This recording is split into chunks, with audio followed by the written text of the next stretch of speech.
यहाँ पे मेरे प्रिय भाई परमेश्वर क्या कहते हैं,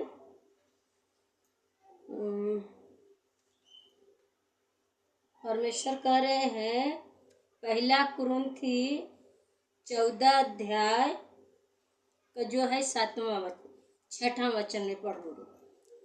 इसलिए भविष्यवाणी और अन्य अन्य भाषाएं। हालेलुया, धन्यवाद यीशु, धन्यवाद यीशु। 6वां वचन, इसलिए हे भाइयों, यदि मैं तुम्हारे पास आकर अन्य भाषाओं में बातें करूं, यानी परमेश्वर का ले हे भाइयों, यदि मैं तुम्हारे पास आके अन्य भाषाओं में बातें करूं और प्रकाश या ज्ञानी भविष्यवाणी या उपदेश की बातें तुम से न कहूं, यानी परमेश्वर कहने की जो है अन्य भाषा में बातें न करूं, यदि प्रकाश या ज्ञान भविष्यवाणी की बातें ना कहूं तो मुझसे तुम्हें क्या लाभ। यानी परमेश्वर कह रहे हैं साफ सीधा से, यदि मैं तुम्हारे पास आऊं भविष्यवाणी और उपदेश की बातें न कहूं तो मुझसे तुम्हें क्या लाभ होगा, क्या लाभ होगा। हालेलुया।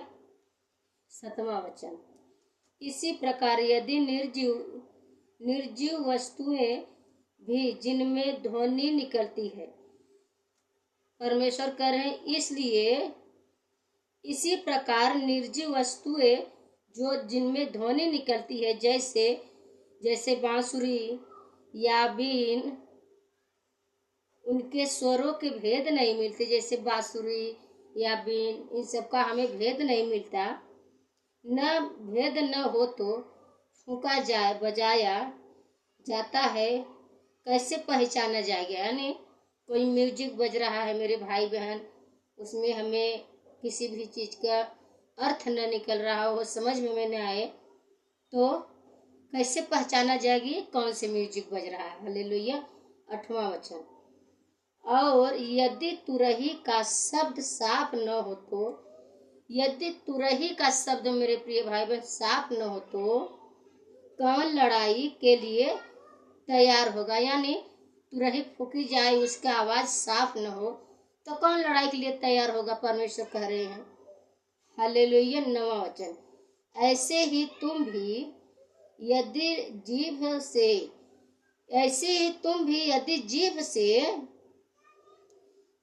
से साफ बातें न कहो, यदि तुम भी जीभ से साफ बातें न कहो तो जो कुछ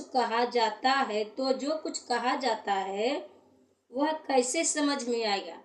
यानी परमेश्वर के यदि हम अन्य भाषा में बातें करें तो उसमें साफ हमारे जीभ से आवाज न निकले तो कैसे समझ में आएगा कि सामने वाला क्या बातें कर रहा है। हालेलुया। तुम तो हवा से बातें करते हो, यानी जिसका जो है अन्य भाषा में, जो परमेश्वर यदि अन्य भाषा में कोई बात कर रहा है कलीसिया में या प्रार्थना समय पे, तो उसके बात का अर्थ न समझ में आए तो हवा से बातें करता है। हालेलुया। मनुष्य से नहीं, हवा से बातें करता है। करने वाला ठहरेगा, तो वो परमेश्वर से भी नहीं और अपने भाई बहन से नहीं, कलीसिया को हवा से बातें करने वाला ठहरेगा। हालेलुया। 10वां वचन, जगत में कितने ही प्रकार की भाषाएं हैं। अब अन्य भाषा मतलब परमेश्वर ये बता रहे हैं कि जैसे गुजराती, मराठी, भोजपुरी, इब्री और तमिल, मतलब कई प्रकार की इस जगत में भाषाएं हैं। हम सुसमाचार समझाने जाए, यदि हम अन्य भाषा में बातें करें तो हमारी भाषा कौन समझेगा। यदि हम जिस जगह पे जाए वहाँ की भाषा हमको आना चाहिए, ताकि उनका भी उद्धार हो, परमेश्वर वो वचन को समझे और हम भी समझने पाए। हालेलुया। जगत में कितने ही प्रकार की भाषाएं हैं। क्या न हो, परंतु इनमें से कोई भी बिना अर्थ की न होगी। परमेश्वर कहे हैं कि कितने ही प्रकार की भाषाएं होगी जिनमें से कोई भी अर्थ की नहीं होगी, मतलब हर एक भाषा का अर्थ है, न होगी। 11वां वचन, इसीलिए यदि मैं किसी भाषा का अर्थ न समझूं तो बोलने वाले की दृष्टि में परदेशी ठहरूंगा। यहाँ पर मेरे प्रिय भाई बहन, प्रभु यीशु मसीह कह रहे हैं, इसलिए यदि मैं किसी भाषा का अर्थ न समझूं और बोलने वाले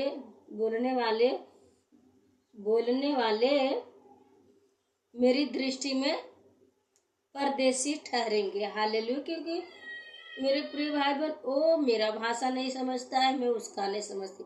ये जो कलीसियाओं में हर जगह भाई बहन भाषाएं बोली जाती, को समझ में ही नहीं आता। परमेश्वर ऐसा भाषा किसी को देगा ही नहीं। अब 12वां वचन, इसलिए तुम भी जब आत्मिक वरदानों की धुन में हो तो ऐसा करो कि तुम्हारे वरदानों की उन्नति से कलीसिया की उन्नति हो। यानी हम जहाँ पर जाए, परमेश्वर जहाँ पर हमको सेवा के लिए भेज रहे हैं, तो हम वहाँ की भाषा बोले, जाना कि वहाँ के लोगों की उन्नति हो, उद्धार हो। 13वां वचन में क्या परमेश्वर कह रहे हैं, इस प्रकार इस कारण जो अन्य भाषा बोले वह प्रार्थना करे कि उसका अनुवाद भी करे। यानी जो अन्य भाषा में प्रार्थना करे तो उसका अनुवाद भी करे, कि मैंने प्रार्थना में एक परमेश्वर से कहा है, उसका अनुवाद करे, अर्थ निकाले। हालेलुया। तो मेरी आत्मा प्रार्थना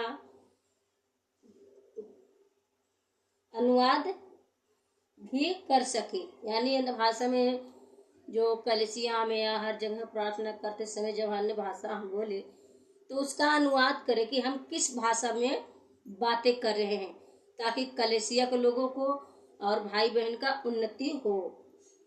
हालेलुया। 14वां वचन, इसलिए यदि मैं अन्य भाषा में प्रार्थना करूं तो मेरी आत्मा प्रार्थना करती है।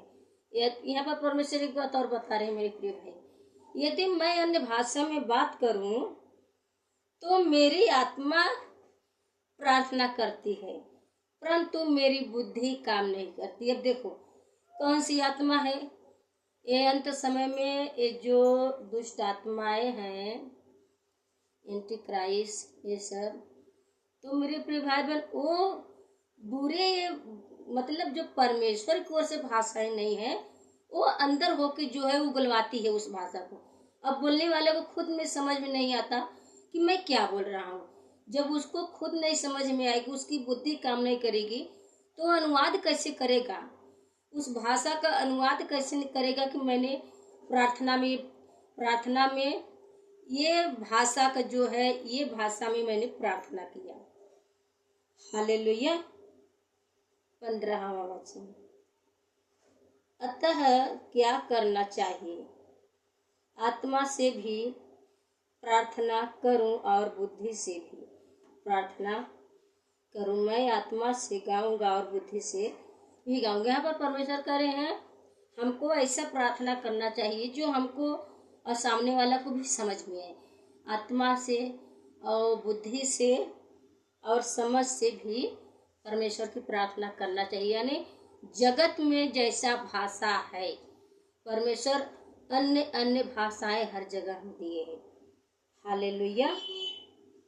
16वां वचन, नहीं तो यदि तू आत्मा ही से धन्यवाद करेगा। यहाँ परमेश्वर कह रहे हैं 16वां वचन, नहीं तो तू आत्मा ही से धन्यवाद करेगा तो फिर अज्ञानी तेरे धन्यवाद पर आमीन कैसे कहेगा। यानी जब हम अन्य भाषा में ही बात करेंगे, उस भाषा को कोई अर्थ मतलब ही समझ में न आए, तो हमारे जो है धन्यवाद पर आमीन कैसे कहेगा, यानी हमारे सामने वाला, हमारे भाई बहन यदि उस भाषा कोई अर्थ न समझेंगे तो उस पे आमीन कैसे बोलेंगे कि ये क्या बोल रहा है। हालेलुया। क्योंकि वह तो नहीं जानता कि तू क्या कहता है, क्योंकि वो तो अज्ञानी है, उनको पता ही नहीं है कुछ। वो तो सीखने आते हैं कलीसिया में हर जगह, तो जब वो भाषा को नहीं समझेंगे तो कैसे जो है धन आमीन और आमीन बोलेंगे। जानता है कि तू क्या कहता है, वो लोग तो जानते ही नहीं कि तू क्या कहता है। परमेश्वर कह रहे हैं 17वां वचन, तू तो भली भांति धन्यवाद करता है, यानी तू तो भली भांति धन्यवाद करता है परंतु दूसरे की उन्नति नहीं होती। यानी तू जो भाषा में वो बातें करता है कि जो लोगों की समझ में नहीं आती, तुम्हें भी खुद समझ में नहीं आती कि मैं क्या बोल रहा हूँ। तो 18वां वचन में परमेश्वर कह रहे हैं मैंने परमेश्वर का उन्नति, यानी सामने वाला की भी नहीं उन्नति होती। हालेलुया। 8वां वचन, मैं अपने परमेश्वर का धन्यवाद करता हूँ कि मैं तुम सब से अधिक अन्य भाषाओं में बोलता हूँ। यानी अपने समझ से, अपने बुद्धि से जो बातें करे तो परमेश्वर को खुद ही धन्यवाद करता है। कलीसियाओं तुमसे अधिक मैं अन्य भाषा बोलता हूँ। हालेलुया। 19 वचन, परंतु कलीसिया में अन्य भाषा में 10,000, परंतु परमेश्वर कह रहे कलीसिया में अन्य भाषा 10,000 बातें कहने से यह मुझे और भी अच्छा है, अच्छा जान पड़ता है कि दूसरों को सिखाने के लिए बुद्धि से 5 ही बातें करो।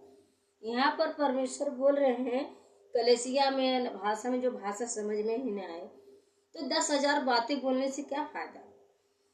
तो यहाँ परमेश्वर कह रहे हैं कि अच्छा जान पड़ता है कि दूसरों को सिखाने से, इसलिए बुद्धि से 5 ही बातें करें। यानी जिसको हम परमेश्वर को वचन बताए, प्रार्थना करे या कलीसिया में बोले तो बुद्धि से परमेश्वर को वचन से ही 5 बातें कहे, उतना ही काफी है।